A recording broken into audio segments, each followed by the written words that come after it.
It is July 22nd, 2019, and it's 5:42 p.m. I'm roughly around 600 pages into Infinite Jest now, but I have some notes from back when I was in the 300s that I think are worth talking about. The first of which has to do with the character, Poor Tony. Poor Tony, indeed. The section I'm in, or where I was, where I had notes on him, he was in the bathroom of a library, withdrawing from codeine, or Codenex Plus, whatever that is. I'm assuming it's codeine. But that's not really why I want to talk about this at all. What it says is, poor Tony had become an hourglass. Time moved through him now. He ceased to exist apart from its jagged, edged flow.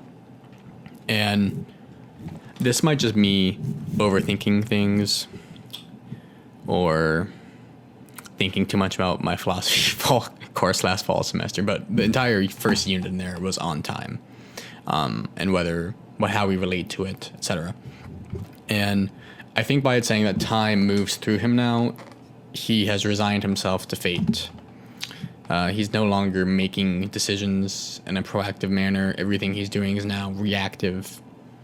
And I think it seems like that's our default state, to be honest, for time to move through us. At least to me, it seems that way. Because we have no choice in how we relate to time, and we reactively have to go through time and can't really choose to have that enacted on us or not. It's just presuppositional to anything we do. Time is going to pass. Hence, time moves through us. But if we look at this through a different frame and frame our relationship to time in a proactive manner instead of reactive manner, we can tell ourselves, hey, we're going to get X goal done by Y date. And then it seems like, from our lens, that we're enacting on time a feat, which is when we begin to move through time. So like me saying I'm going to finish this book by August 9th. That's a goal. And I'm using time as a tool to measure that.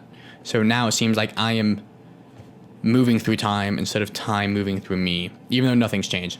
That's just something I like thinking about, the semantics at play there, and how you can frame things very differently with the same facts. Another thing that struck out to me, which is on page 320, is a part of a conversation between Marat and Steeply, which honestly I think are some of my favorite sections in the book whenever they're talking, because Marat always says something that makes me stop and ponder what the significance of it is. And I think Steeply just serves more of a vehicle to serve as a counterpoint to what Marat's saying, whether necessary or sincere or not, I don't know. But, so on page 319 to 320, Marat says, someone taught that temples are for fanatics only, and took away the temples, and promised there was no need for temples. And now there is no shelter, and no map for finding the shelter of a temple, and you all stumble about in the dark, this confusion of permissions, that without in pursuit of a happiness of which someone let you forget the old things which made happiness possible. This to me seems to be Marat getting at how we shouldn't tear the cohesive fabric of culture around us down without pause.